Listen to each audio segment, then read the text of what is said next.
Good morning everyone. So we are starting off with the discussion of the biochemistry paper.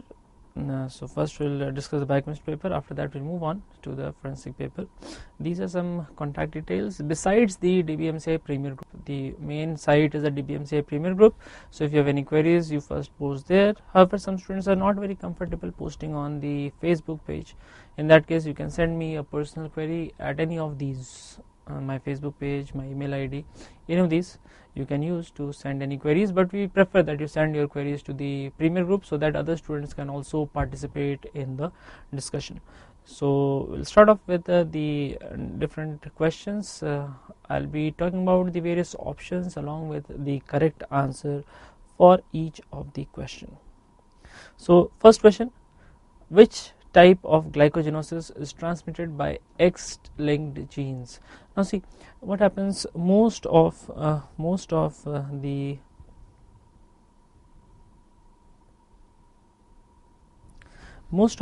glycogenosis as well as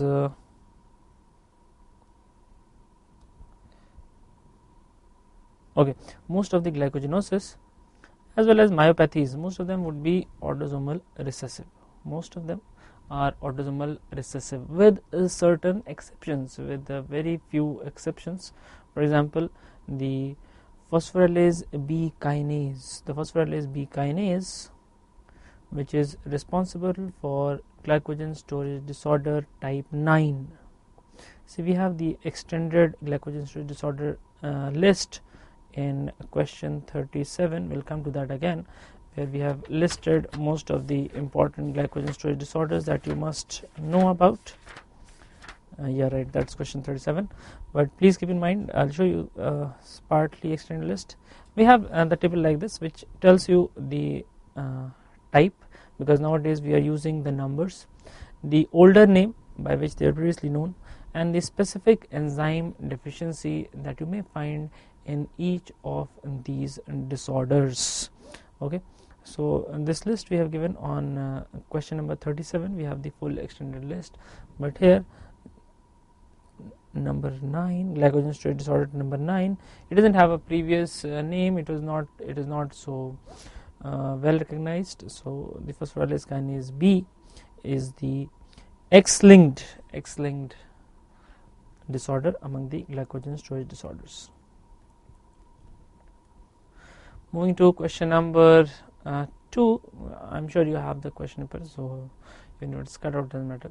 Mr. Ramesh, 25 years, flushes and fell cells after drinking small amounts of ethanol in alcoholic beverage. This reaction is due to genetic variation in enzyme that metabolizes the liver metabolite of alcohol. So what we are seeing here, the intolerance to even small amount of alcohol. The intolerance to even small amount of alcohol is there when ethanol metabolism is disrupted.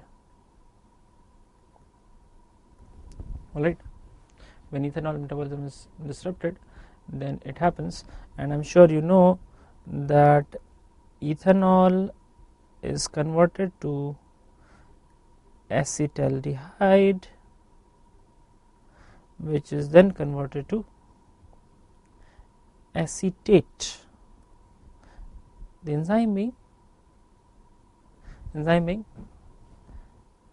alcohol dehydrogenase. Alcohol dehydrogenase will convert any ethanol, whether it is ethanol or any alcohol, whether it is ethanol or methanol, into the corresponding aldehyde. So if you would have methanol, it will be converted to formaldehyde.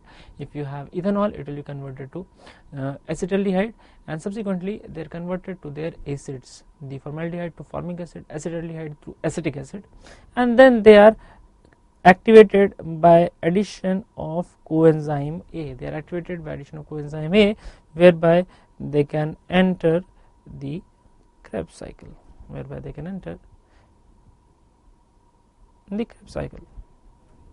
Okay. In the process, we also know that NAD is converted to NADH. Okay. So basic idea that you need to have here is how the metabolism of ethanol is happening. The acetaldehyde is formed. The acetone, methanol, hydrogen peroxide, these substances are not formed during the metabolism of alcohol. Now the reaction catalyzed by phosphofructokinase, this is the reaction where fructose 6-phosphate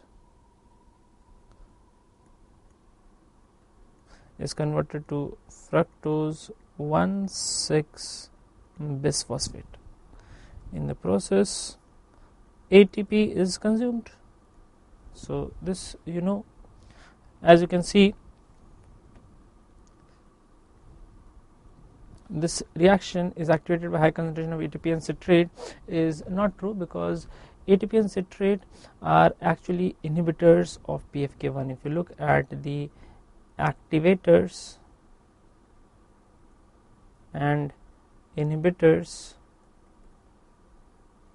of PFK1, in the list of inhibitors we have these two molecules, ATP and citrate. So first statement is patently false. Whereas in the list of activators you have AMP, you have fructose 6-phosphate and fructose 2,6-bisphosphate. These are the activators, whereas ATP and citrate are inhibitors. So obviously statement is patently false. Fructose 6-phosphate is the substrate, so statement B is also false. And if it were an equilibrium reaction, then it would not go into the forward reaction. It is not an equilibrium reaction, it is one of the important reactions, the rate limiting step of glycolysis. So it is the rate limiting reaction of glycolytic pathway. Here you should remember, hexokinase is flux generating reaction. It is flux generating reaction, whereas the PFK1 is the rate limiting reaction. PFK1 is the rate limiting reaction and the hexokinase is the flux generating reaction. This part you should remember. Now this is the graph which is typically seen when you are titrating a group having two groups, which can be two active groups which can be titrated. Every slope in the graph represents a group which can be titrated. For example, if you had an amino acid with a functional group in the side chain, let's say glutamic acid, in that case instead of 2 you would have 3 titration curves, right? So depending on number of functional groups which can be titrated, you will get the graph. The titrable groups are weak acids and bases. A strong acid, strong base, we would not have such a variable titration curve. We will have that for the weak acids and bases. Now in the biochemistry, when you get such a graph showing only 2 titration curves, typically we are talking about an amino acid. In this, the 2 titrable curves are the carboxylic group and the amino group. These are the 2 titrable curves which are there. Okay. Now what you have to keep in mind, the first one would be the carboxylic group, the second one would be the amino group. First one would be the carboxylic group and second one would be the amino group. And in between you see that there is a very flat area where even after adding the titrating substance there is no change in pH. This is the buffering zone, where the substance is acting as a buffer, so you can extend it and check the pH at which the amino acid will be acting as buffer. This one is for glycine, because only 2 functional groups typically seen in glycine, and this is a typical pattern for glycine. This one is for glycine. So looking at the options,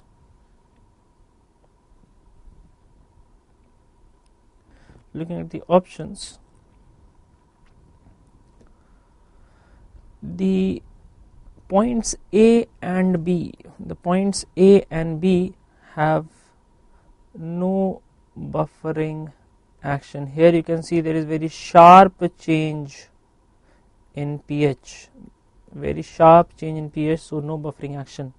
Points A and B represent the range of ionization of the amine and carboxylic group. It's actually the other way around. The A is the titration point of carboxylic group, B is the titration point of amine group, but not the range of ionization. It represents the titration point. Okay, so the points A and B represent the range of ionization of the amine and carboxylic group. So in between these two parts the titration area is there, so this represents the range of ionization.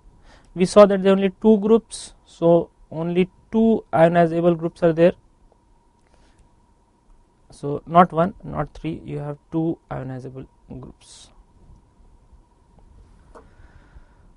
Okay, talking about techniques used for separation of proteins. Question 5 says, which of the following techniques for purification of proteins can be made specific for a given protein? Options are dialysis, affinity chromatography, gel filtration chromatography, and ion exchange chromatography.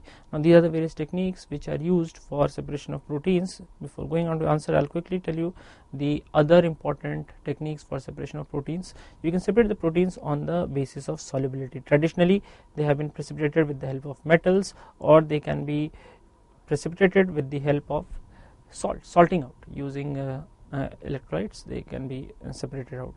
They can also be separated on the basis of molecular size. The classical technique is the dialysis or the gel filtration chromatography, or even the ultracentrifugation. In ultracentrifugation, size and mass both are responsible for determining the separation. This is called sedimentation coefficient. So on ultracentrifugation, separation is based on sedimentation coefficient, denoted by the Swedberg constant.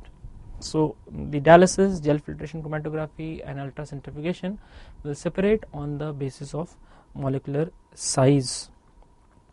You can separate on the basis of molecular charge, for example the ion exchange chromatography, the HPLC, the electrophoresis, the PAGE. PAGE stands for polyacrylamide gel electrophoresis.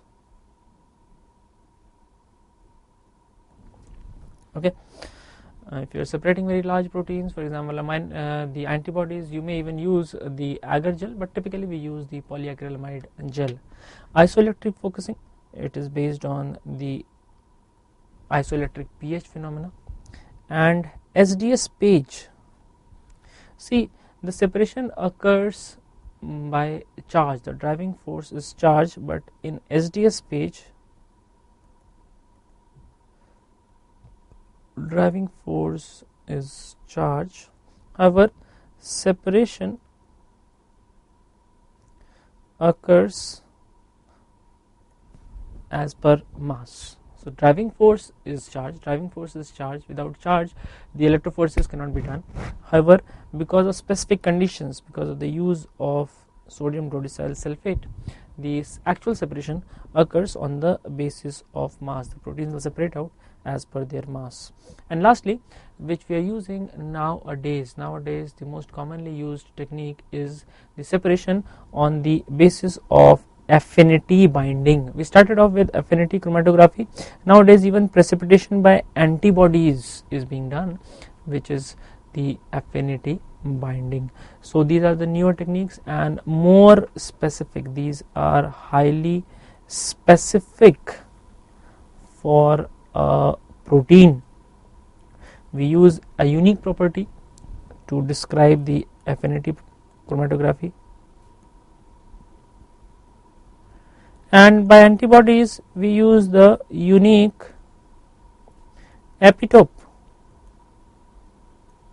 So with the help of affinity binding, very specific protein can be described, the appropriate conditions can be selected, and you choose the protein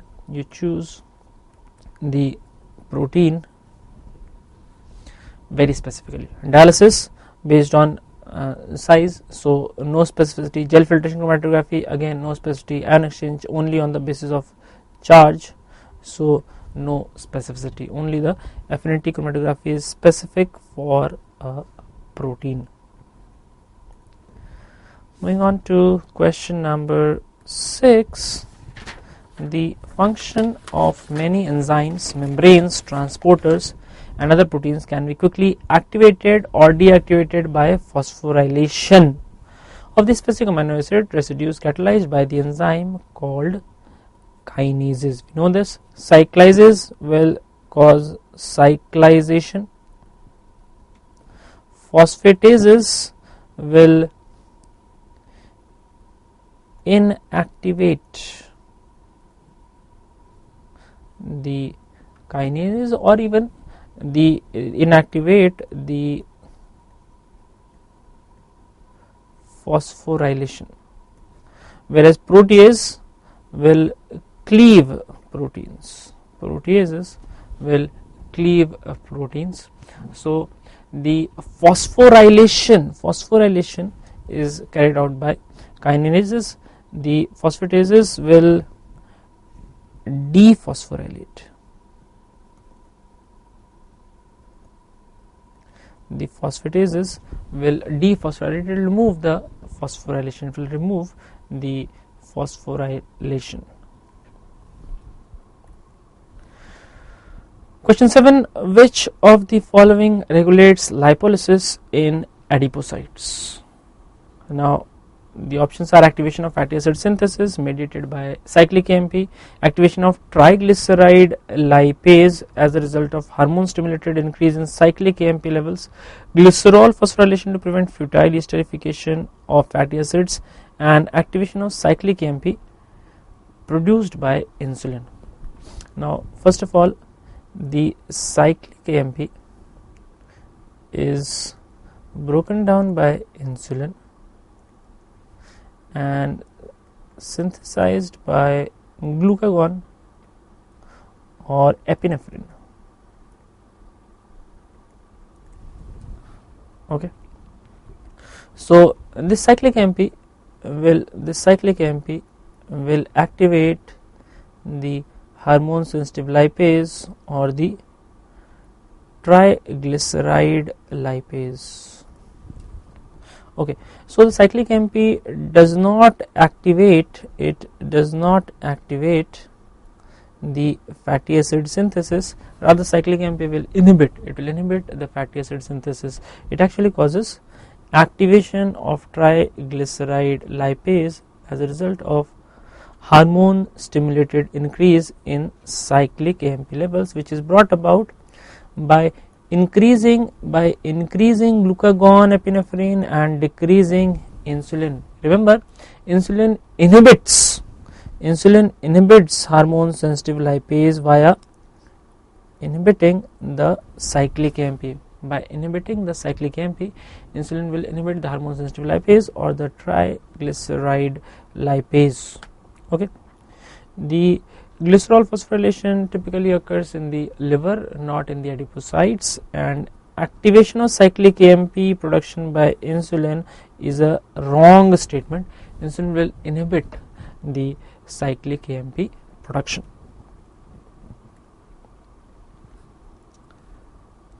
Now question number 8. Which of the following clinical laboratory observation is suggestive of Hartnupp's disease? About Hartnupp's disease, first of all you should remember that in this case there is a transporter defect. This transporter is an active transporter. It is a solute carrier 6A19, which is responsible for transport of thank you very much. Transport of several amino acids. About 13 different amino acids are actively taken up by SLC 6A19. This SLC 6A19 is present at two places. It is present in the intestine and it is present in the renal tubules, meaning the 13 amino acids will be lost in the urine as well as in the feces. They are lost in the urine as well as in the feces. The burnt sugar smell of urine, is seen in MSUD, not in Hartnups. The plasma phenylalanine levels will be elevated in case of PKU. In Hartnups, the phenylalanine is getting lost, so the levels will be low. Similarly, extremely high levels of citrulline in urine is in case of urea cycle disorder, that is citrullinemia type 1 and type 2. In type 1 the enzyme 3 of urea cycle is defective, that is the arginosuccinate synthetase, and in citrullinemia 2 the transporter for aspartate, the citrin, and that is defective. So in those conditions you will have extremely high levels of citrulline in urine. In case of Hartnups, you will find the tryptophan, the indole derivatives which are obtained from tryptophan in the feces as well as in urine. Urine may not have indole derivatives because the indole derivatives are produced by action of tryptophan by the gut flora, which may not be there in the urine, but tryptophan will definitely be there, and that is why in patients of Hartnups you also have niacin deficiency giving rise to pellagra. These patients will present to you with complaints of pellagra like symptoms, which is of acute onset because typically the disease is asymptomatic. Mostly the disease is asymptomatic. Only in cases of decreased dietary intake these can be precipitated. So typically the patient will present with pellagra like symptoms. I am sure you know what is pellagra. Pellagra means the 3 Ds: diarrhea, dermatitis, dementia with stomatitis. So these are the findings in niacin deficiency. The findings in niacin deficiency. Okay, the next question automatically talks about the urea cycle. So argininemia is due to deficiency of which enzyme? So what we'll do, we'll quickly take a look at the urea cycle, because argininemia is again a urea cycle disorder.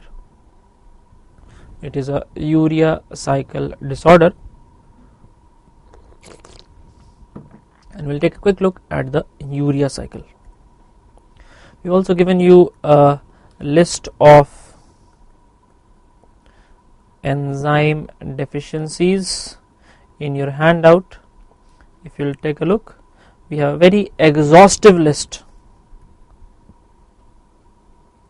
of the enzyme deficiencies which you must go through in your free time. Go through that list. It is an extremely exhaustive list. It covers the mucopolysaccharidosis, it covers the sphingolipidosis, it covers the glycogen storage disorders. So all the inherited disorders with enzyme deficiencies are included in there. Coming back to the urea cycle, this is the urea cycle, reaction 1, where carbon dioxide and ammonia combine to give you the carboyl phosphate. The carboyl phosphate will combine with ornithine to produce citrulline. Citrulline is then converted to arginosuccinate. Arginosuccinate is broken down into arginine, and arginine is finally split into urea and ornithine. Please note the enzymes catalyzing the reaction. The reaction 1 catalyzed by carboyl phosphate synthetase 1 in the mitochondria. This reaction is occurring in the mitochondria. This is the rate limiting enzyme, and disorder is hyperammonemia type 1. Enzyme 2, ornithine transcarbamylase, causes hyperammonemia type 2. In these two types of urea cycle defects, the severity of hyperammonemia is quite high. So we have labeled them as hyperammonemia. The others are not called hyperammonemias, although the ammonia level is elevated in all the urea cycle defects. In all the urea cycle defects, the ammonia levels are elevated. Enzyme 3, arginosuccinate synthetase, is associated with citrullinemia. This is citrullinemia type 1. When there is defect in transport of aspartate across mitochondria, this will cause citrullinemia type 2. When there is defect in transport of aspartate from mitochondria, you get citrullinemia type 2. Arginosuccinase deficiency is associated with accumulation of arginosuccinate, arginosuccinic aciduria. This component is excreted in urine, giving rise to arginosuccinic aciduria. And finally, when there is defect in the enzyme arginase, when the enzyme arginase is defective, that is when you get hyperarginemia. That is when you get the disorder hyperarginemia. So arginase is associated with hyperarginemia. Okay, so these are the 5 important disorders associated with urea cycle. I'll quickly repeat them. Enzyme 1, the carmyl phosphate synthetase 1 is associated with hyperammonemia type 1. Enzyme 2, the ornithine transcarbamylase is associated with hyperammonemia type 2. Enzyme 3, the citrullinemia type 1 is due to defect in arginosuccinate synthetase. Enzyme 4, arginosuccinase is associated with arginosuccinic aciduria. And finally, the hyperarginemia is due to the defect in gene for arginase. These are the 5 important urea cycle disorders. Besides that, you have 3 other disorders, less frequent. Okay. Question number 10. Following are the tests done for proteins, sugar and ketones which will be positive in starvation state in urine. First of all, you should know what are these tests representing.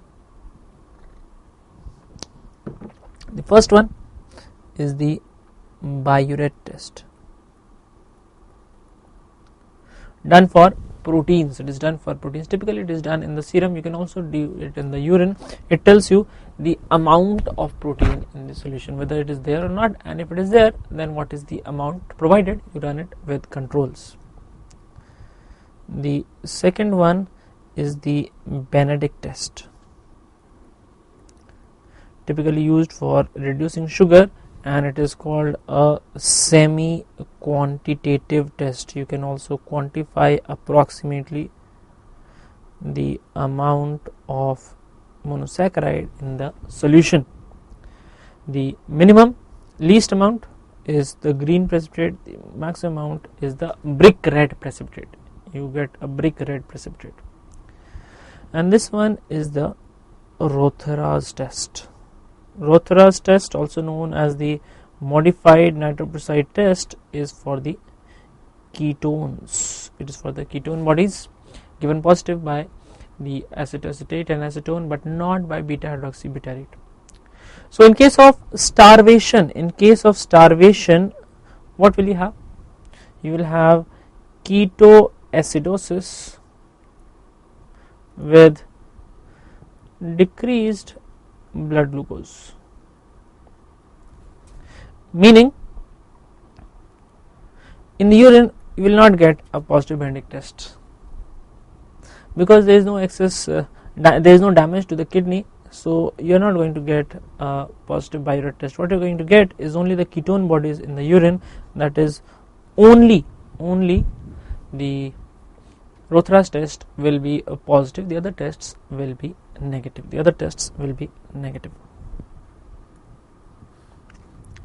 Question 11. A young man on examination has found to have increased serum cholesterol. On further study, only LDL is increased in cholesterol, rest is normal. History of same in father. This means we are dealing with an inherited disorder, number 1, and number 2, only LDL is increased. Only in hypercholesterolemia type 2A, where there is LDL receptor defect. Quick look at the table of the inherited disorders of hypercholesterolemia. The type 1, 2A, 2B, 3, 4 and 5. In type 1 there is deficiency of lipoprotein lipase where chylomicrons are elevated.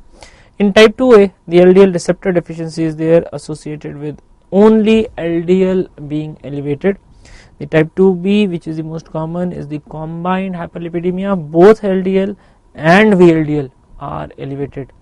In this beta lipoproteinemia only IDL is elevated. In hypertriglyceridemia VLDL is elevated, and in the mixed hyperlipidemia VLDL as well as chylomicron is elevated. So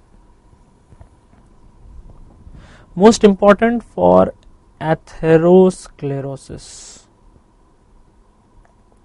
So you will have maximum incidence of atherosclerosis in type 2A. In type 2A you will have maximum incidence of atherosclerosis because only the LDL cholesterol is elevated, which is predisposes to development of atherosclerosis.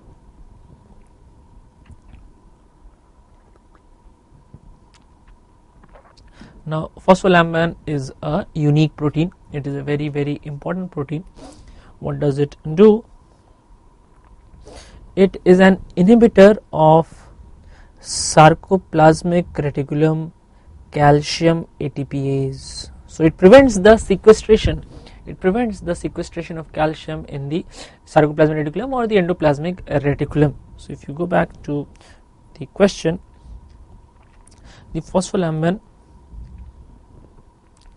leads to sequestration of calcium in endoplasmic reticulum. Okay. It doesn't lead to sequestration of calcium by mitochondria. It doesn't activate the calcium sodium pump, and it does not increase interaction of calcium with myofilaments. Rather, like I told you, it inhibits the sarcoplasmic reticulum calcium ATPase in the unphosphorylated state. Okay, when you relieve the inhibition, the calcium ATPase will lead to faster calcium uptake into the sarcoplasmic reticulum. Okay. Another inborn error, we first talked about the Hartnups, and there I told you that in maple syrup urine disease you get the burnt sugar odor of urine, in which you are getting the branch chain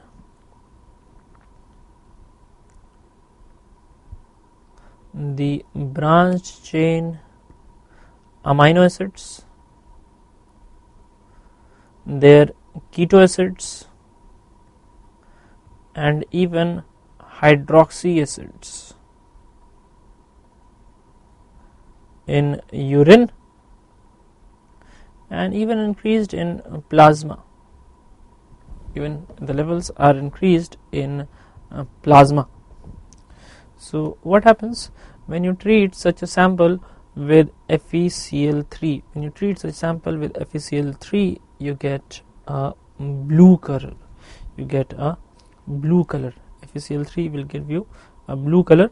If you treat the same sample with 2,4-dinitrophenylhydrazine, in this case you get a yellow color. FeCl3 will give you a blue color, whereas 2,4-dinitrophenylhydrazine will give you a yellow color. Okay. So maple syrup urine disease, the branch chain keto acid dehydrogenase is defective. The defective enzyme is branched chain keto acid dehydrogenase complex.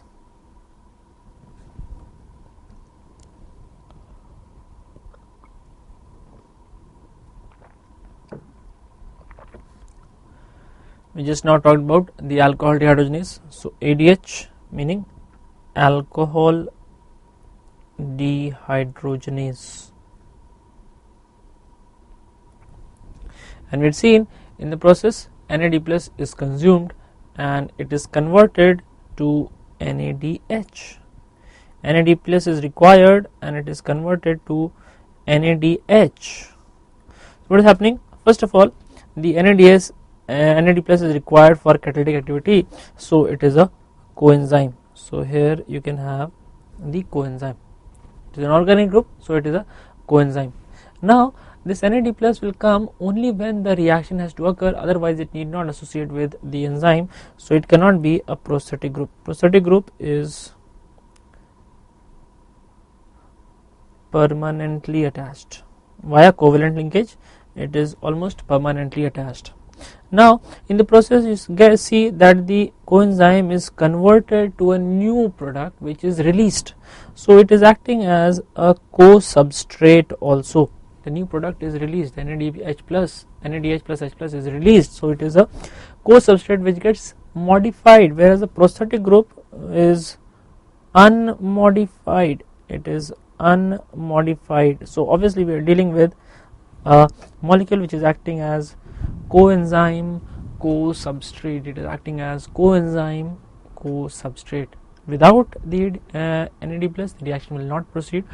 In the process, the NAD plus is converted to a new substance, so it is a co-substrate also.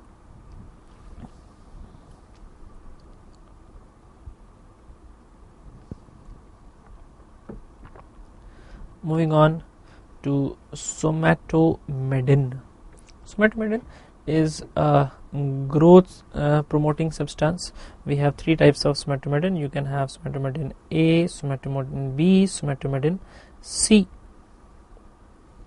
The somatomedin A is the other name for insulin like growth factor 2. Somatomedin C is the insulin like growth factor 1.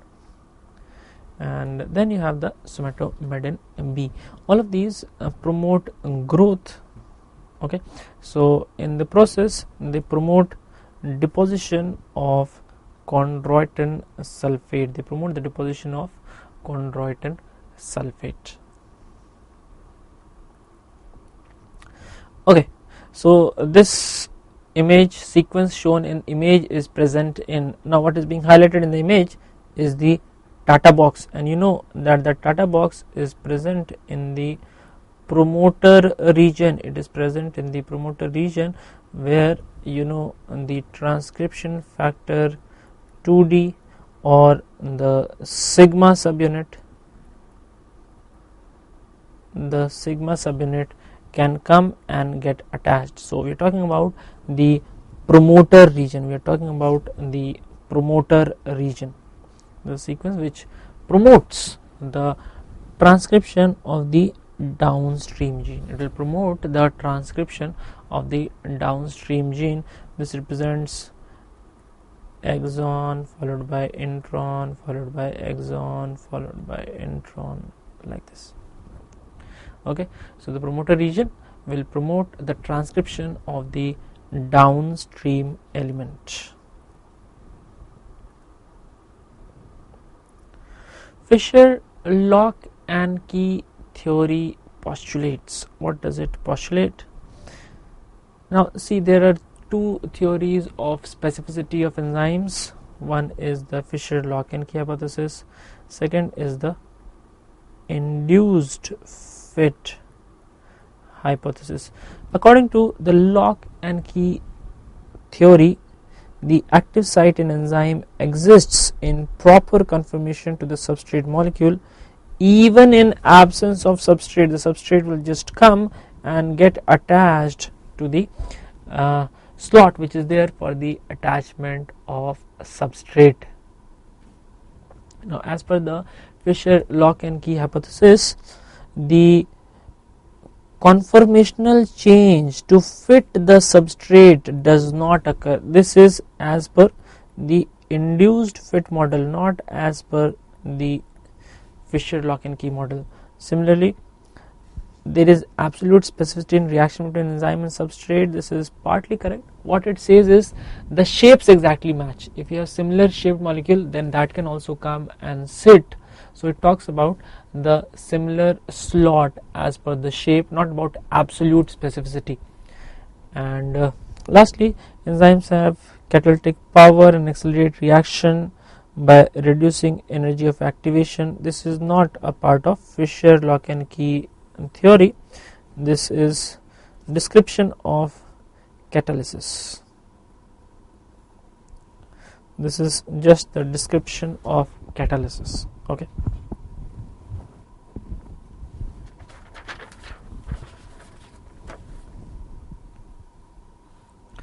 Carnitine acyl carnitine translocase. This carnitine acyl carnitine translocase is involved in the transport of activated fatty acid. It is involved in the transport of activated fatty acid from cytoplasm to matrix. So if you look at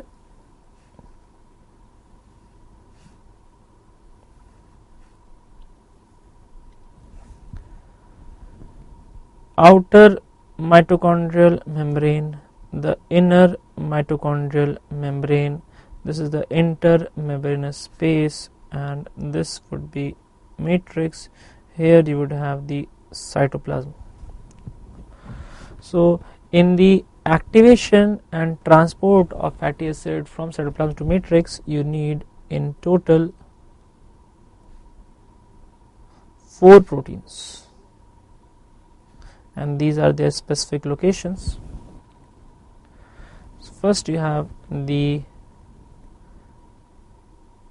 acyl coenzyme A synthetase, which converts the fatty acid into acyl coenzyme A. The acyl coenzyme A is converted to acyl carnitine by adding carnitine by carnitine palmitoyl transferase 1. The CPT1, which is in the outer membrane, will convert acyl coenzyme A into acyl carnitine. This acyl carnitine is then brought inside in exchange for carnitine, and this is the carnitine acyl carnitine translocase. So the acyl carnitine is here. The acyl carnitine is split back to carnitine and acyl coenzyme A by CPT2. So you can see the carnitine acyl carnitine translocase is present in the inner mitochondrial membrane along with CPT2. It is present in the inner mitochondrial membrane. On the outer mitochondrial membrane, you have the acyl coenzyme synthetase and CPT1. CPT1 are present in the outer mitochondrial membrane. The acyl coenzyme synthetase may also be present in the endoplasmic reticulum. The acyl coenzyme synthetase can also be present in the endoplasmic reticulum.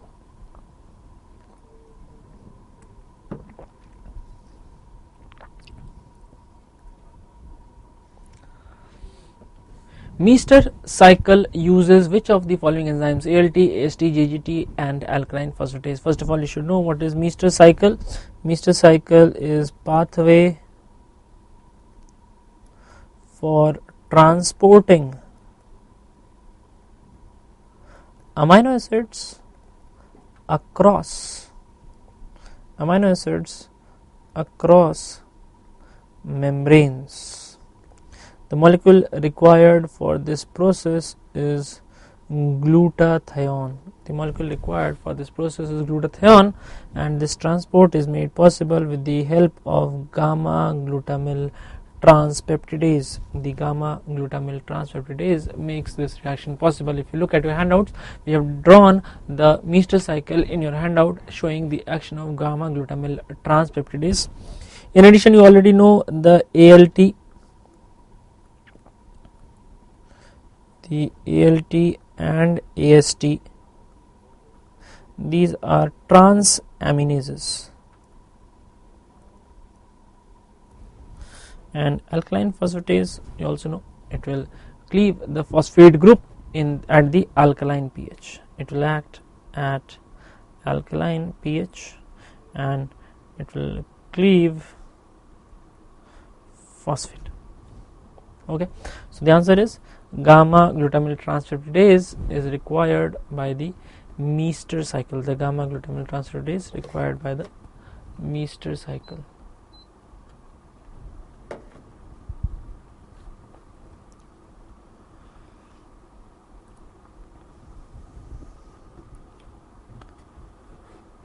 Question number 20.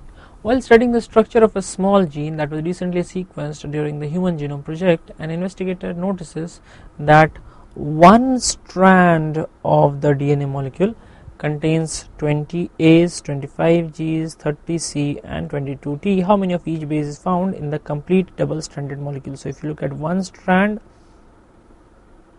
all this description applies to one strand.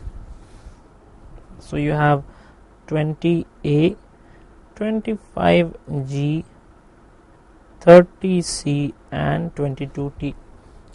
Now they will pair as per the Chargaff rule. So in front of 20A you will have 20T, in front of 25G you will have 25C, in front of 30C you will have 30G, in front of 22T you are going to have 22A. This means you will have 22 plus 20, 42A, 25 plus 30, 55G, 30 plus 25 again 55C, and 20T plus 22T, that means 42A. So this is the composition of the gene when you include both the strands, and this is seen in option A.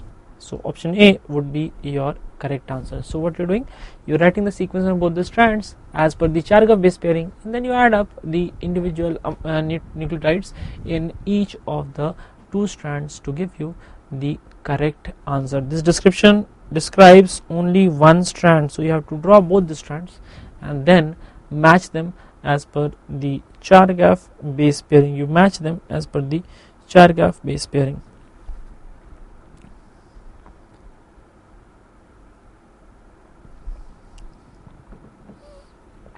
Moving on to question number 21. Which of the following cofactors must be utilized during the conversion of acetyl coenzyme A to malonyl coenzyme A? When you convert acetyl coenzyme A to malonyl coenzyme A, what you're doing is carboxylation. What you're doing is carboxylation. Carboxylation requires biotin as cofactors. Most of the carboxylation requires will make use of biotin as cofactor. Biotin has an arm-like function which facilitates attachment of the bicarbonate group, that's the CO2. It facilitates the attachment of the bicarbonate group. The FAD will help in storing energy. The thiamine pyrophosphate has very specific reaction. It is participating as coenzyme. It will participate in the pyruvate dehydrogenase reaction. It will participate in the alcohol dehydrogenase reaction. Alpha ketoglutarate dehydrogenase reaction. It will participate in the branch chain ketoside dehydrogenase reaction. It will also involve itself in trans ketolase reaction. These are the reactions where thiamine pyrophosphate will get attached. The pyruvate dehydrogenase, the alpha ketoglutarate dehydrogenase, the branch chain keto acid dehydrogenase, and the trans ketolase. These are the reactions where thiamine pyrophosphate is involved. The acyl carboprotein is associated with fatty acid synthesis. It is associated with fatty acid synthesis, but after the first step, after the conversion of acetyl coenzyme A to malonyl coenzyme A.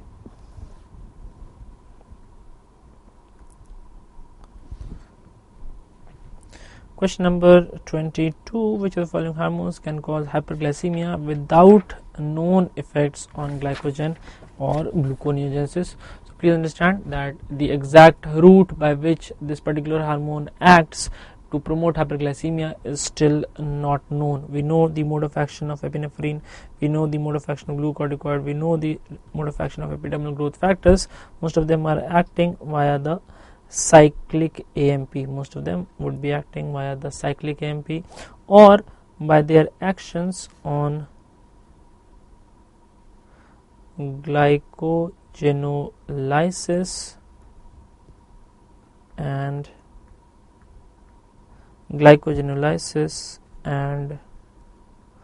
gluconeogenesis. These are the two pathways on which the cyclic AMP is going to exert its function, but the mode of action of thyroxine is not known.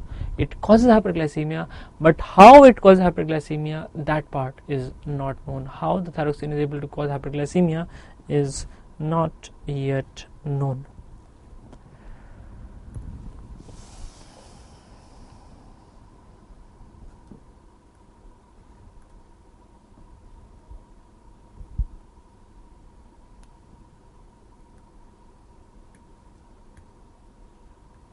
Okay.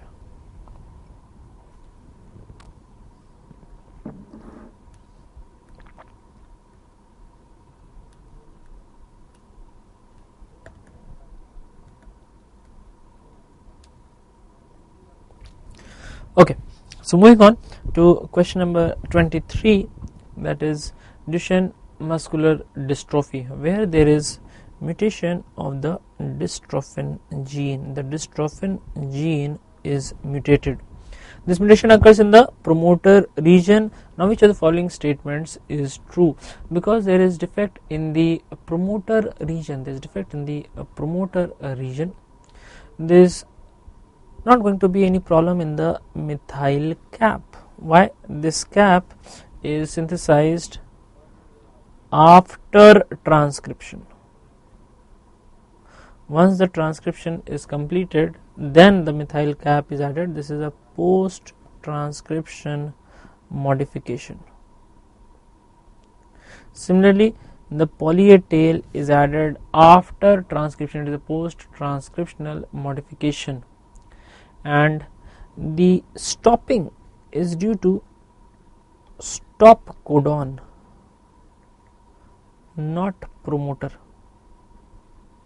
So the problem that will occur will be in the transcription initiation, because the promoter is associated with initiation of transcription. The promoter is associated with initiation of transcription. Therefore, the only defect that you will see is in the defect of transcription initiation, which should be your answer. The methyl cap, the 7-methyl guanosine, this is added after the transcription is completed. This is added after the transcription is completed.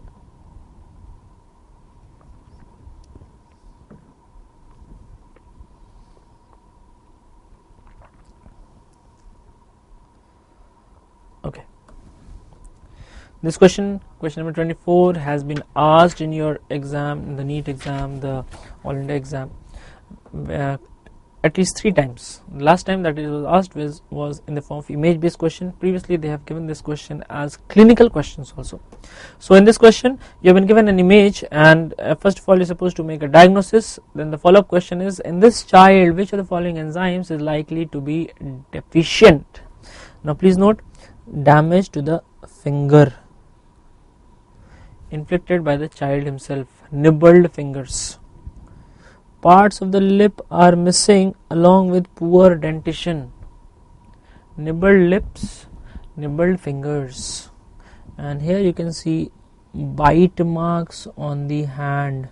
Bite marks on the hand inflicted by the child himself. Bite marks and nibbled lips and fingers. This is characteristic of the disorder known as the Lesch-Nyhan syndrome, where there is absence of the enzyme HGPRTase, where there is absence of the enzyme HGPRTase. A little bit extra about the Lesch-Nyhan syndrome we have given in your handout. In your handout we have given a little bit about the Lesch-Nyhan syndrome, about the findings. You can have the biochemical findings. Here you find hyperuricemia. Here you find hyperuricemia along with very characteristic neurological findings and the neuropsychiatric findings. Very characteristic neurological and neuropsychiatric findings. There is also a Lesch-Nyhan variant where the disease is less severe. There is also a Lesch-Nyhan variant where the disease is less severe. So we have given this additional information in your handout, not strictly biochemistry, but this question is asked again and again, so you must know about it.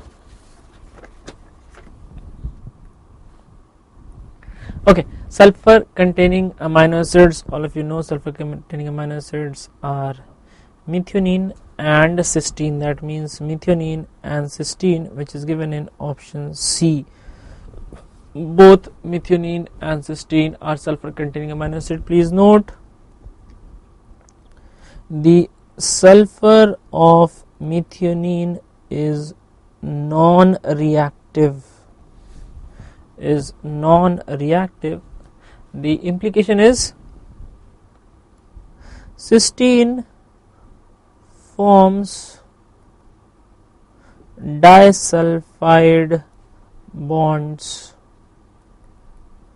not methionine.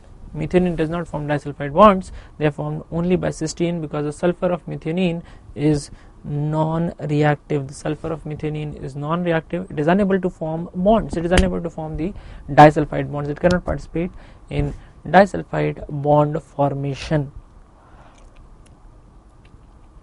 So this is based on the classification of amino acids as per the R side chain. What are the components in the R side chain?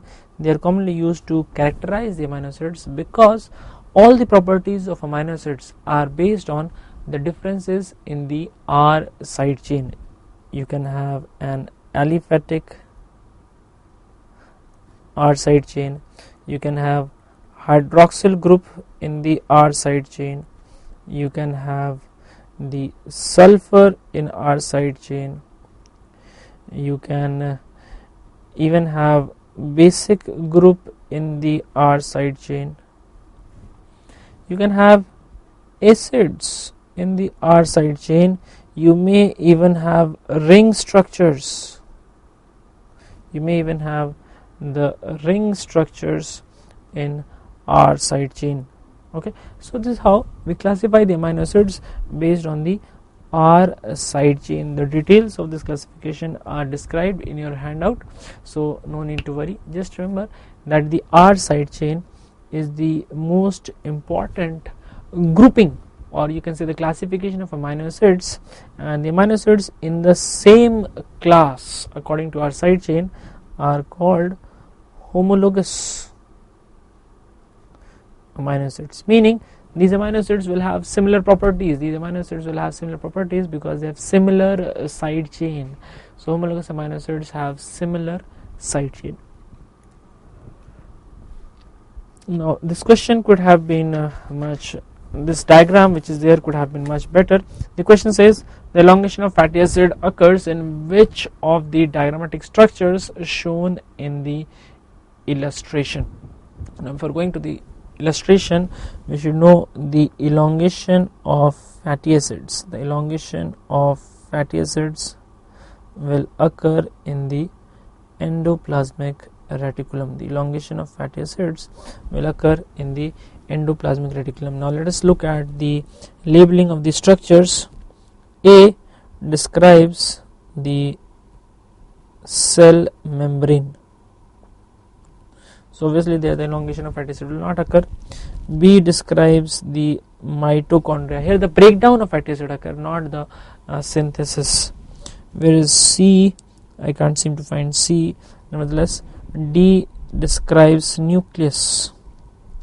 D describes nucleus and E describes nucleolus. F describes the Golgi body. Okay, here is C. C describes the endoplasmic reticulum. So our answer should be structure C. The J would be ribosome. G would be vesicles, and H would be phagosome. I would be lysosome. So all of these are the important organelles inside the cell, and you should know what is the function of each of the organelles. You should know what is the function of each of the organelles. Very frequently they'll ask you, because cell structure is the first thing in your syllabus. If you look at biochemistry syllabus, first thing is cell structure and components. So you must know about the cell organelles. At least the most basic thing, that is, what do they do, what is their primary function, that you must know. Question number 27.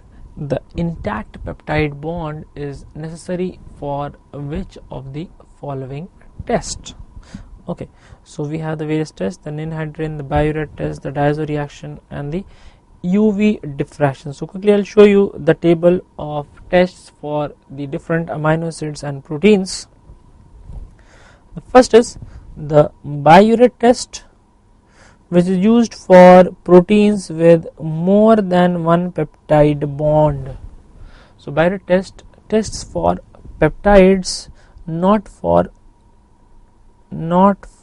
amino acid. This is one of the few tests which does not test for amino acid, rather it tests for the peptide bonds. So if you go to the previous question, we said intact peptide bond is necessary for, and your answer becomes biuret test.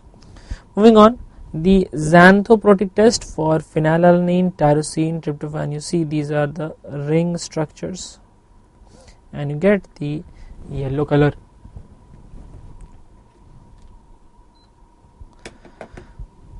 In addition, the tyrosine will give you the Mullen's test, which is red in color. The tryptophan will give the aldehyde test.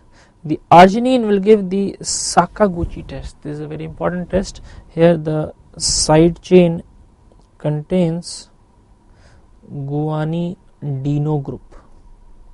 In arginine, the side chain is guanidino group. Cysteine and cysteine, both of them will give you the positive sulfur test, where you get the black color. You have performed this test in the school also in class 11. When you test for sulfur, you perform the sulfur test, again you get the black color and very offensive odor of H2S. That this test you have performed in your schools. Polish test for histidine, the cherry red color, and the ninhydrin test, which is a universal test for all amino acids. What you have to keep in mind, that proline and hydroxyproline will give yellow color, everything else will give you a purple color. All amino acids will give purple color except for hydroxyproline and proline, which will give you the yellow color. The proline and hydroxyproline will give you yellow color, everything else will give you the rumen purple color.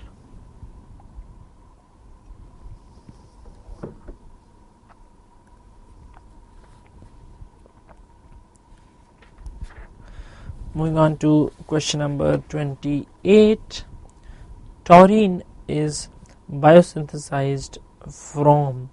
Now taurine is one of the few substances which is obtained from cysteine. One of the few substances which is obtained from cysteine by conversion of hypotaurine.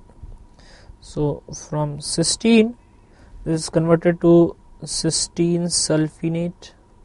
In the metabolism, it is converted to cysteine sulfinate. This cysteine sulfinate is then converted to hypotaurine. Now this hypotaurine can have two possible fates. It can have two possible fates. It can go on to make the taurine it can go on to make the taurine, or it can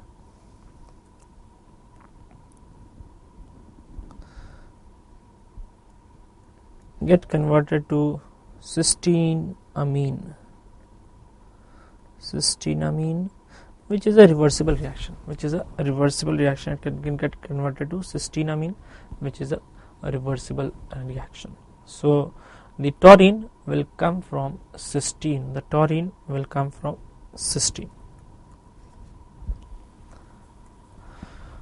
Okay. Moving on to question number 29. The cofactor for carbonic anhydrase. In this case, the cofactor is a prosthetic group, which is a metal, and therefore the enzyme is called metalloenzyme. An enzyme where the metal is attached.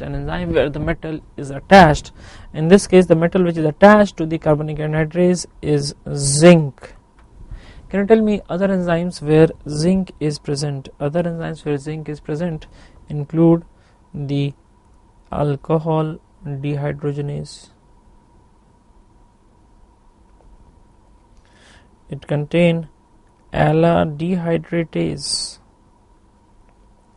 Aldehydatase also contains zinc, and therefore these enzymes can be inhibited by heavy metals like lead, the carboxypeptidases.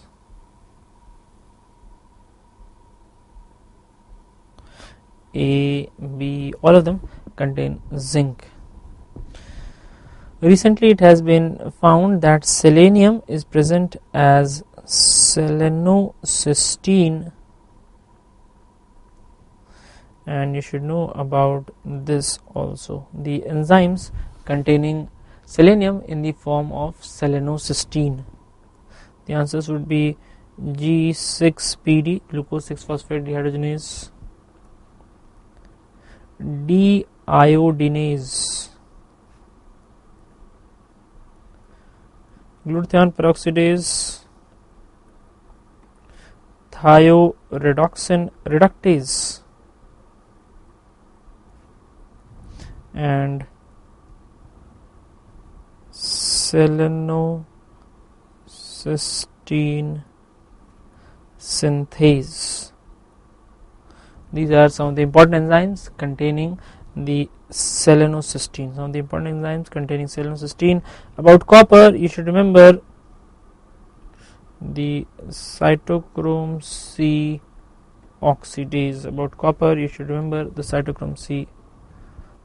oxidase. Cytochrome C oxidase is containing copper, in fact 2 units of copper.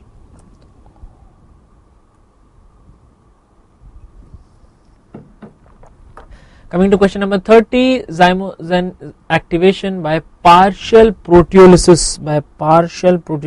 Is an example of. So, for example,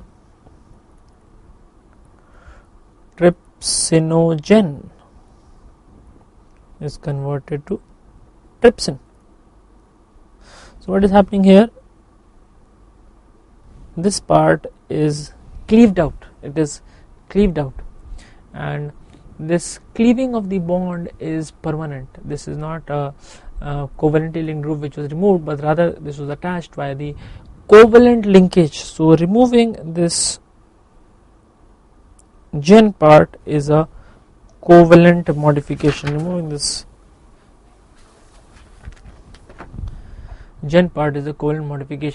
A quick look at how the enzymes are regulated. Regulation occurs at 3 levels. You can regulate them at the genetic level, meaning you can decide how much is produced, how much enzyme is getting produced. So that is the regulation at genetic level, which is a long term control. Induction, repression and de-repression, these are things that you can do. Then you can have hormonal regulation. Hormonal regulation results in covalent modification, phosphorylation, dephosphorylation. Through second messengers, cyclic AMP, we have just seen the diacylglycerol, IP3, all of these are second messengers. The covalent modification is further subdivided into reversible and irreversible.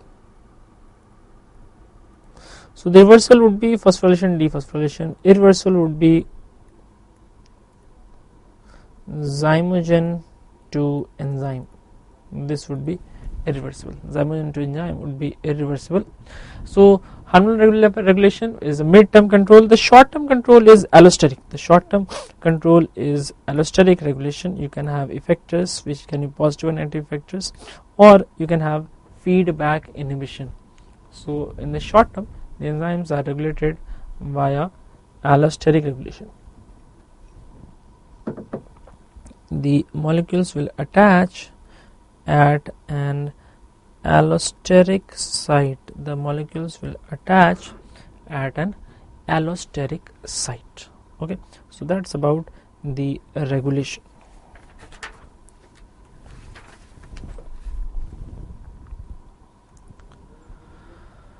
Uncoupler in electron transport chain. Which of the following is uncoupler in electron transport chain? First, what are uncouplers? See what happens with the help of the electron transport chain. With the help of the various components of electron transport chain, a proton gradient is created. This is the matrix. This is the intermembranous space, and this is the inner mitochondrial membrane. The electron transport chain allows the movement of protons from matrix into the intermembranous space. So a lot of protons in the intermembranous space, and as you can see, very few protons in the matrix. Though these protons are looking for a channel through which they can return. They are looking for a channel through which they can return. One of those channels is provided by the C subunit of F0. The C subunit of F0 provides a channel.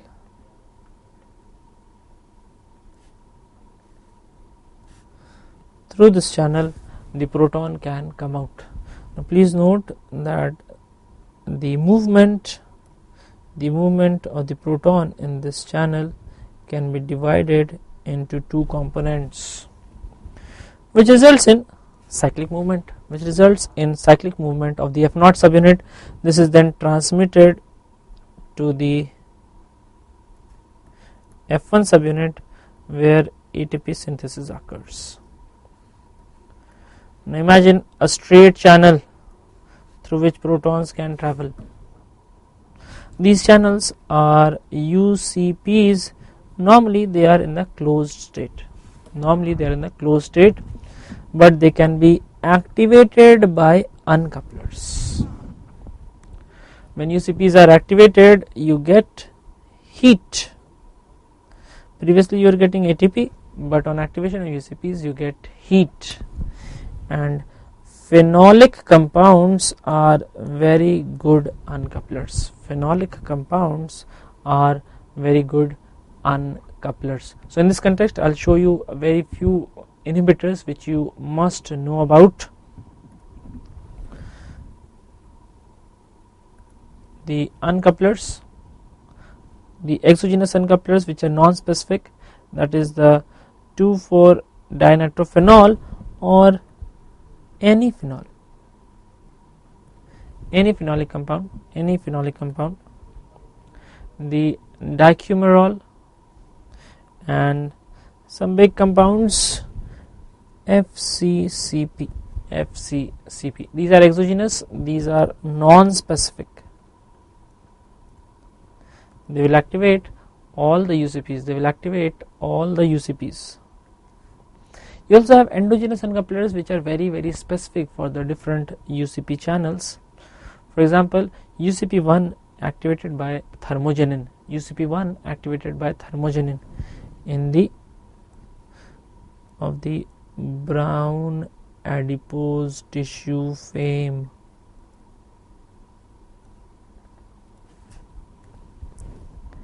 The UCP3 activated by thyroxine. responsible for the BMR, or you can say the body heat. Norepinephrine, the fight flight response. You know that during the fight and flight response the body temperature rises, your whole face becomes red and it becomes warm, so that is because of activation of UCP3. The anti-obesity hormone, leptin anti-obesity hormone, consumes the energy of your food without generating ATP, that is by generating the body heat via UCP3. UCP4 is activated by essential fatty acid deficiency. This is the only channel which is activated by a deficiency, meaning it is maintained in the closed state by the essential fatty acid. It is maintained in the closed state by the essential fatty acid. When you remove the essential fatty acid, the UCP4 will be activated. The UCP4 will be activated. The purine nucleotides will also activate UCP4. The purine nucleotides will also activate UCP4.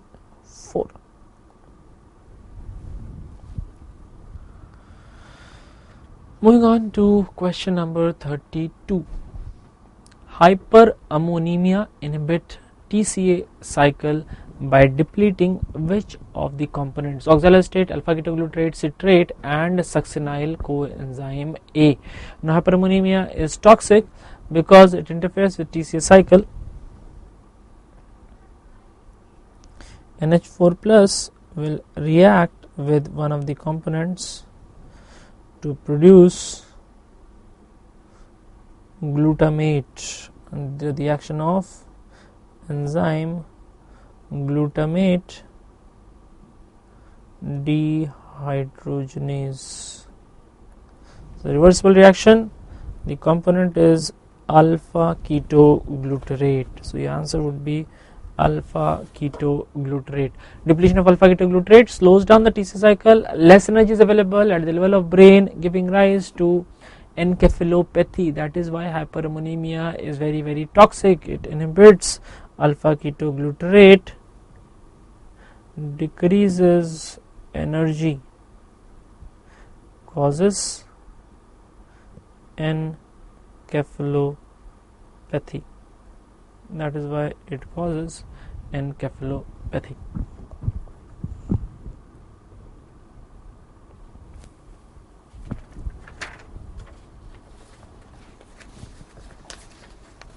In question number 33, glycogen storage disorder due to muscle phosphorylase deficiency. Now in question number 1 also we talked about the glycogen storage disorder. In question number 33 again we are talking about the glycogen storage disorder. I told you we have the table for the glycogen storage disorders further ahead, both in 33 and in 37. So 33 gives you the list of glycogen storage disorders. If you look at your handout, you will find the glycogen storage disorder.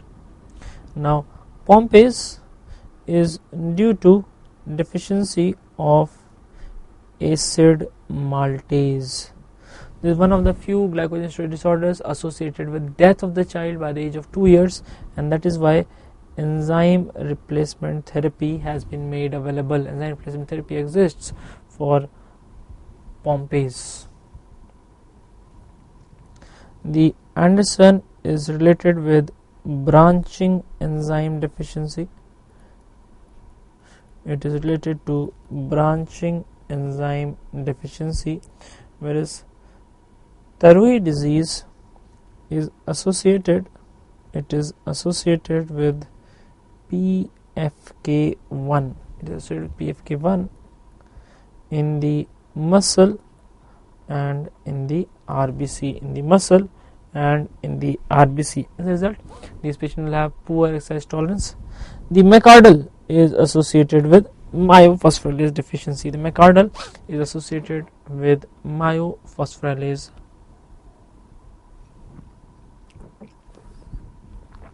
deficiency.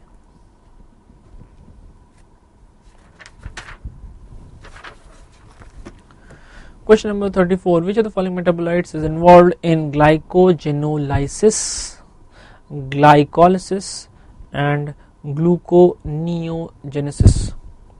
Now galactose 1 phosphate is associated with only lactose and galactose,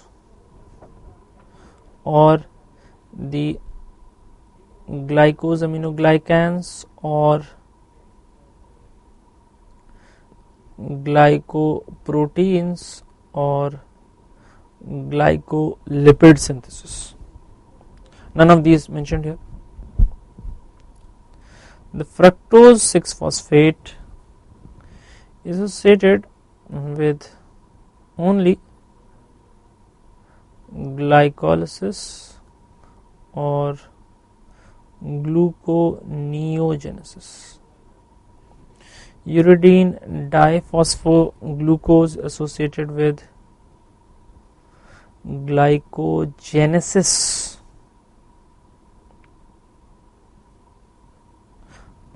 or the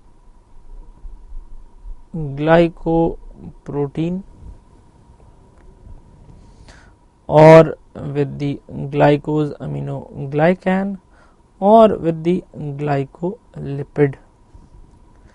Glucose 6-phosphate, glucose to glucose 6-phosphate,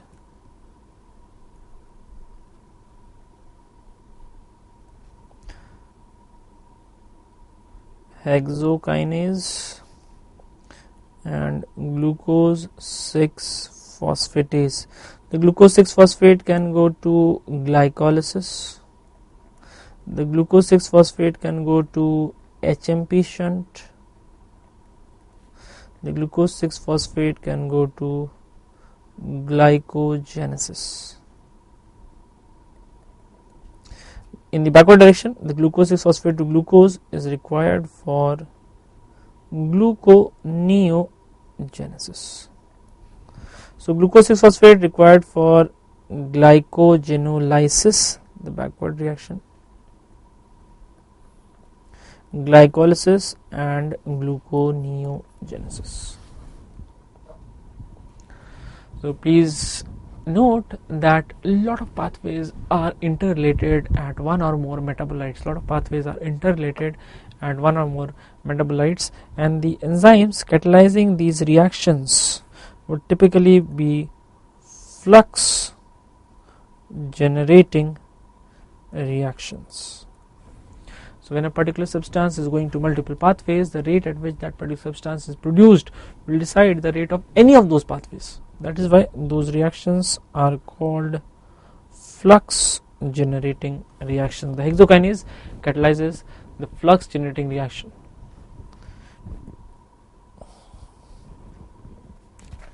Now this is a slightly tricky question. Question number 35. Tyrosine enters gluconeogenesis by forming which substrate?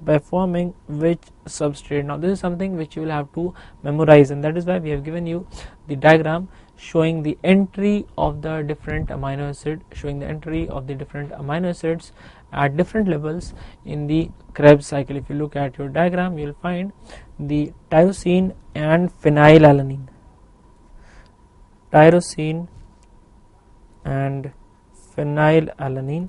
Both of them enter as fumarate. Whereas if we talk about alpha ketoglutarate, the arginine,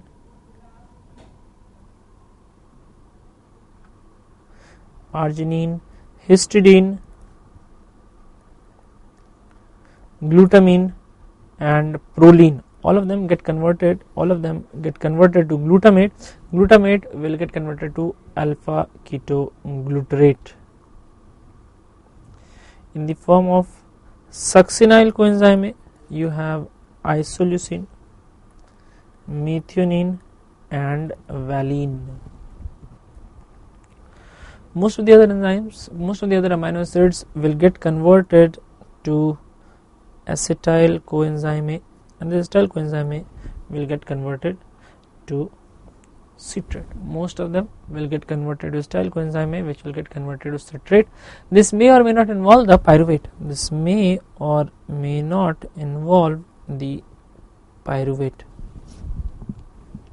Okay, except aspartate. Aspartate enters the pathway as oxaloacetate. Aspartate enters the pathway as oxaloacetate and therefore asparagine also. So all of this we have given in your handout. We have given the cycle, showing the Krebs cycle and where each of the amino acids are entering. So please make note, this is a very important question, and the diagram you must remember where the different amino acids are entering in the Krebs cycle is a very important reaction.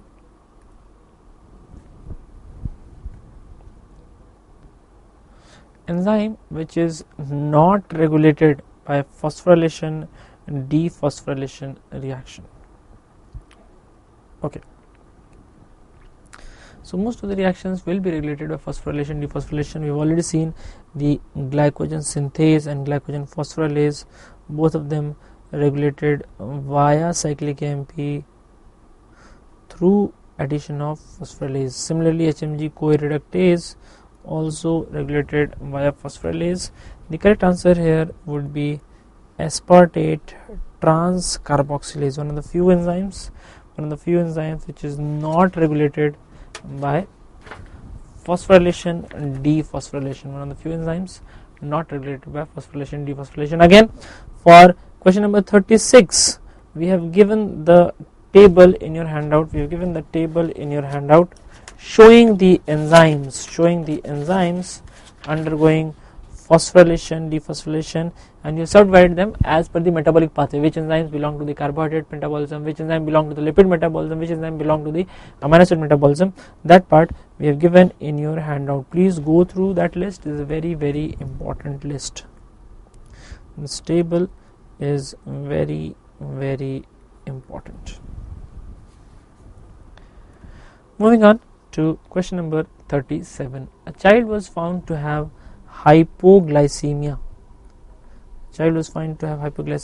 Along with hepatomegaly. So as soon as you get hypoglycemia plus hepatomegaly, you start thinking about glycogen storage disorder. Accumulation of highly branched glycogen called limit dextrin. The highly branched glycogen will be formed when debranching enzyme is not there and gives rise to formation of limit dextrin. So debranching enzyme deficiency is seen in Cory's disease, also known as limit dextrinosis. Because of limit dextrins, the condition is also known as limit dextrinosis. You already know the enzymes for each of the other disorders. Von Gerke's glucose 6 phosphatase deficiency is there. In Anderson's, the deficiency of branching enzyme is there, whereas in McArdle's we just discussed the myophosphorylase is the deficient enzyme. It is the deficient enzyme. Again, we have repeated the table for question number 33 in 37 also. We have repeated the table of 33 and 37 also, so you can quickly revise this in your handout again.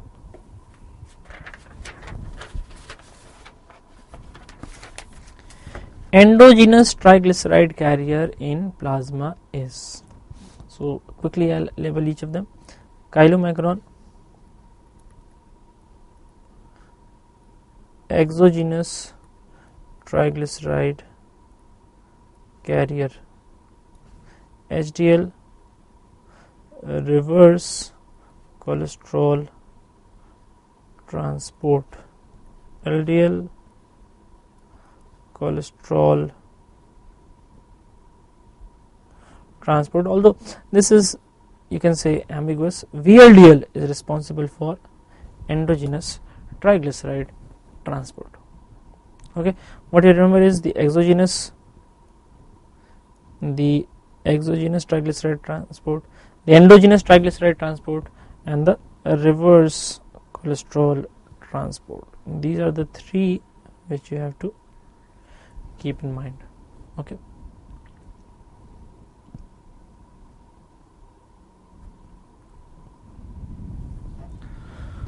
Which of the following statements about HDL is false? Now there is some printing mistake here, there should be space in between, which I have highlighted.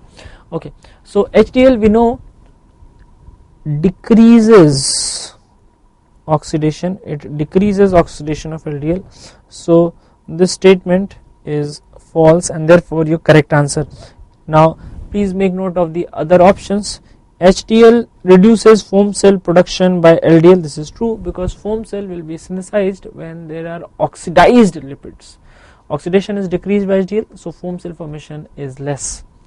The amount of HDL is best predictor for CAD, again very true, and HDL helps to clear lipids from atheromas. HDL is anti-atherogenic.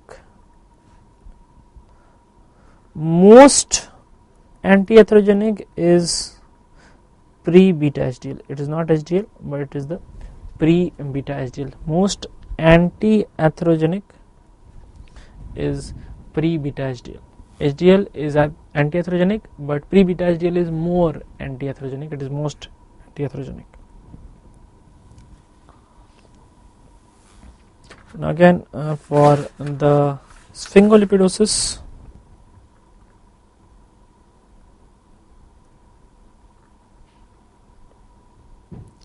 we have given you the table. In question 40, which is a very important table for exam.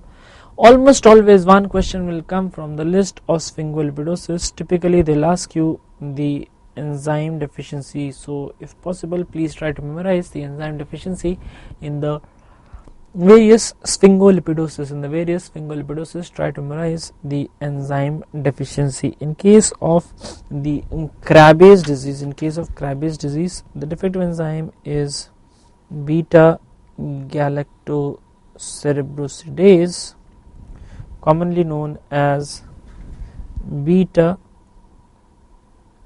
galactosidase. The sphingomyelinase is associated with Niemann-Pick disease. The aryl sulfatase B would be associated with the sphingolipidosis type 6 in Marottu-Lamy.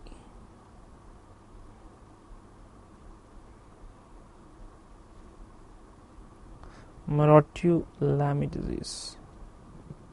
Okay, so here we have the beta galactosidase.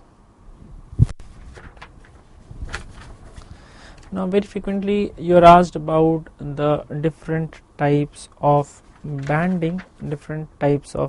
banding. So basically it is the staining of the chromosome. And then we can visualize the chromosome under the microscope. By staining the chromosome we can visualize them under the microscope. So karyotyping under light microscope is the G banding. The karyotyping under light microscope is G banding. In this case we are staining with GMSA. GMSA staining is called the G banding. In case of Q banding, we do a fluorescent banding. The Q banding involves quinacrine. It involves quinacrine mustard.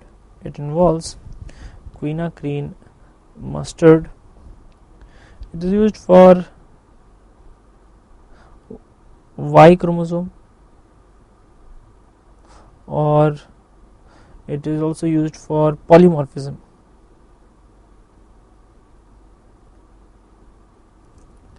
For DNA polymorphism, the Q banding is done. About the C banding,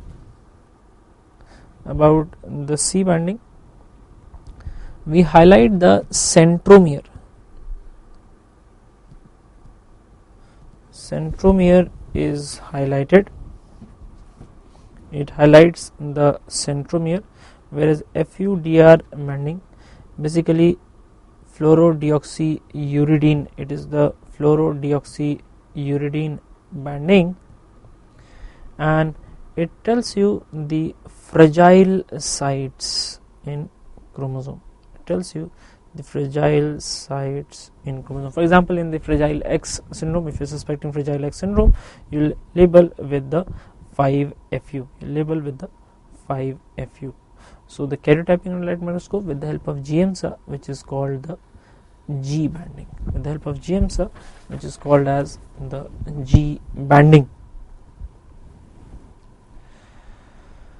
Now, 42 gene for folic acid absorption is present on. The answer in this case is chromosome number 22. Now, the folic acid is also transported with the help of solute carrier, just like amino acids. It is with the help of solute carrier. The name of the solute carrier is solute carrier 19A1. It is 19A1. Okay. You need to remember the transporter for folic acid because it is a unique mechanism of transport. The transport phenomena is called photocytosis. It is a unique mechanism of transport called photocytosis, and that is why specifically asked in the exam.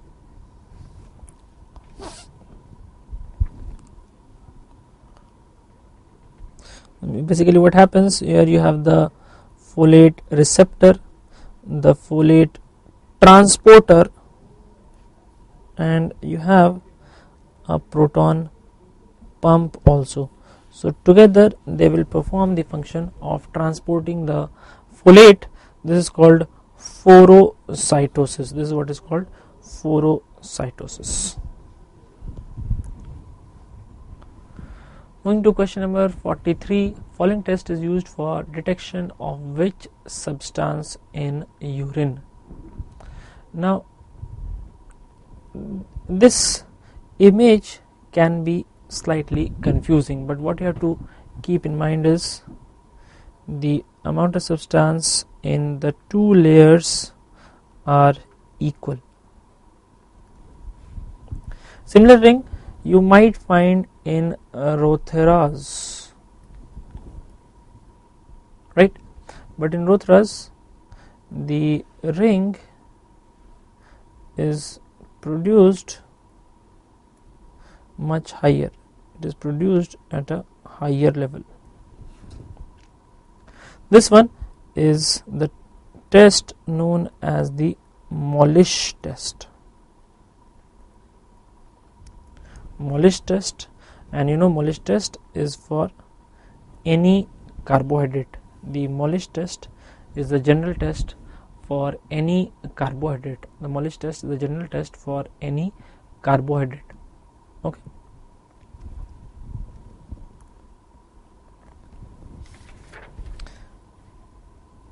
Okay. Rate limiting step for most of the pathways you must know. Here you have to remember two things.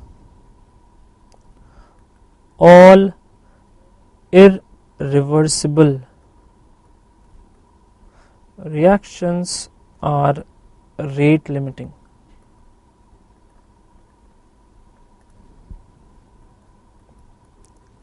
So most important is the first committed irreversible reaction. Most important is the first committed irreversible reaction, right? And in case of the fatty acid synthesis, it is the production of malonyl coenzyme A. The production of malonyl coenzyme A by the enzyme,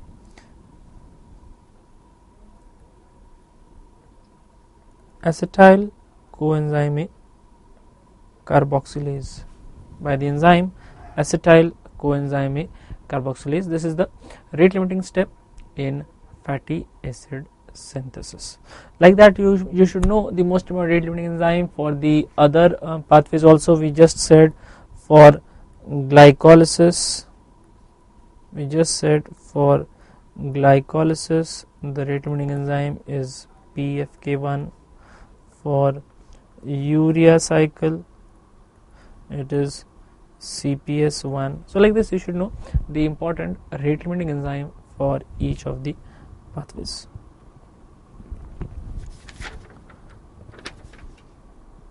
Moving on to the test for amino acid, I just showed you the table of test for amino acid. The Millen's test is used for tyrosine. And its derivatives. It can also be used for tyrosine derivatives. The Millen's test is used for the tyrosine derivatives. Tyrosinemias are very commonly asked question. So you can find elevated tyrosine in the urine and the blood in the tyrosinemias, and quickly I will show you the type of tyrosinemias and the other associated disorders involved in phenylalanine metabolic pathway. So normally what happens, phenylalanine is converted to tyrosine by the enzyme phenylalanine hydroxylase. Sometimes the enzyme phenylalanine hydroxylase is deficient. When deficiency is there, then you get the classical phenylketonuria, also known as phenylketonuria type 1. In some patients, the coenzyme required for this pathway, that is tetrahydrobiopterin, may not be produced properly. Either there is regeneration defect, this is PKU malignant type or PKU type 2, 3, 4 and 5. Tyrosine is then converted to hydroxyphenylpyruvate by the enzyme tyrosine aminotransferase. Deficiency of this enzyme gives rise to tyrosinemia type 2, also known as the Richner-Hanhart syndrome or the oculocutaneous tyrosinemia. Richner-Hanhart syndrome or the oculocutaneous tyrosinemia. So in tyrosinemia type 2, which is asked in the question, the defective enzyme is tyrosine aminotransferase. The defective enzyme is tyrosine aminotransferase. The hydroxyphenylpyruvate is then converted to homogeneous by the enzyme hydroxyphenylpyruvate oxidase. This is a dioxygenase. So at a lot of places you will find the hydroxyphenylpyruvate dioxygenase written in place of oxidase. Deficiency of the enzyme gives rise to neonatal tyrosinemia. Neonatal tyrosinemia, when the enzyme is not there. Sometimes the enzyme is defective, giving rise to Hawkinsinuria. If you get defective enzyme, then you get the disorder Hawkinsinuria. Homogeneous metabolized to femoral ester state by the enzyme homogeneous oxidase, and deficiency gives rise to L-captonuria. Here urine becomes black on standing. The urine becomes black on standing in case of L-captonuria. In case of L-captonuria, the urine becomes black on standing. The femoral ester state is converted to fumarate and acetoacetate by the enzyme femoral acetoacetate hydrolase. This is known as tyrosinemia type 2, also known as tyrosinosis. This is most severe, and recently drug has been made available for the treatment by the name of NTBC, also known as nitisinone. This drug can also be given in case of homogeneous oxidase deficiency, that is L-captonuria. What the drug does, it causes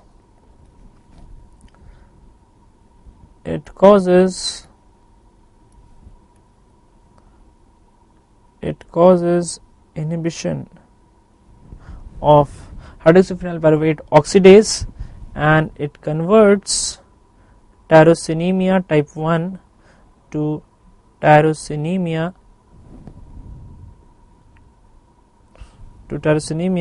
type 3, the neonatal tyrosinemia, also known as tyrosinemia type 3. So tyrosinemia type 1 is converted to tyrosinemia type 3, the tyrosinemia type 1 converted to tyrosinemia type 3. Also in tyrosinosis you have a boiled cabbage odor of urine,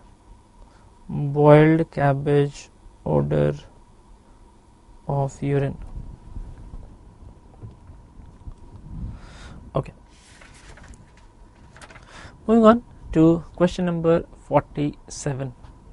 In type 1 collagen, telopeptides are the components which are obtained by the degradation of the collagen. The physiological turnover of collagen gives rise to telopeptides. These telopeptides are obtained from both the ends of collagen. If you look at collagen,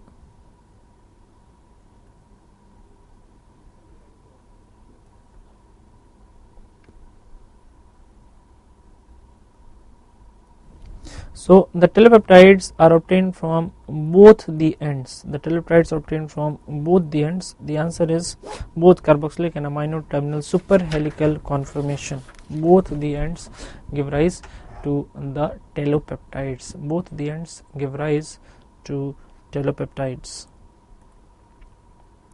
Fish stands for fluorescent in situ hybridization. First of all, it is an hybridization technique based on fluorescent markers. So what you can do, you can localize the specific genes using fish, so it can be used for gene mapping.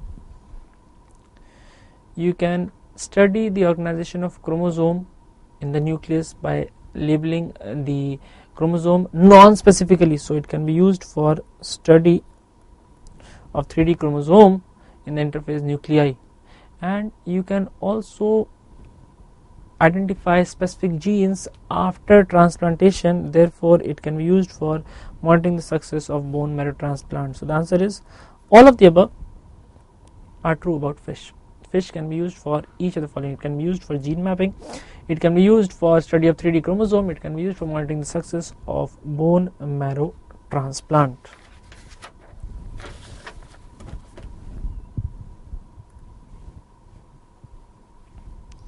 Please note that fish is a cytogenetic technique. Fish is a cytogenetic technique. Biochemical test in thiamine deficiency.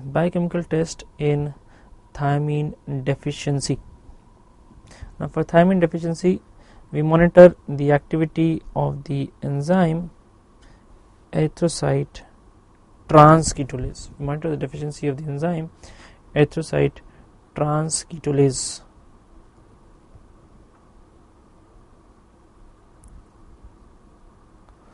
Okay, the Figlu test or the histidine test, are used to monitor folate deficiency. They are used to monitor the folate deficiency. And the ferric chloride test we have previously seen. It can be used for the phenylketonuria. It can be used for the maple syrup urine disease. It can be used for ketoacidosis also. So multiple use, depending on the substrate or the analyte which you are testing, you get different results. In PKU you get green color, in PKU you get green color, in MSUD you get blue color, in ketoacidosis by the Gerhardt test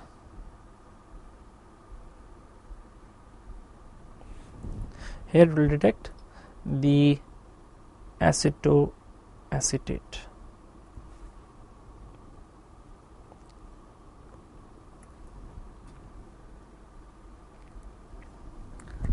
So moving to the transport of glucose, in which of the following organ is the glucose transport under insulin control? Insulin controls the GLUT4. GLUT4 is present in cardiac, skeletal muscle and adipocytes. So in these tissues the transport of glucose will be under insulin control. The GLUT4 is present in the cardiac, skeletal muscle and adipocytes, and in all these tissues the insulin will regulate the entry of glucose. Take a short break here, and after 5 minutes we'll come back and start with the remaining questions.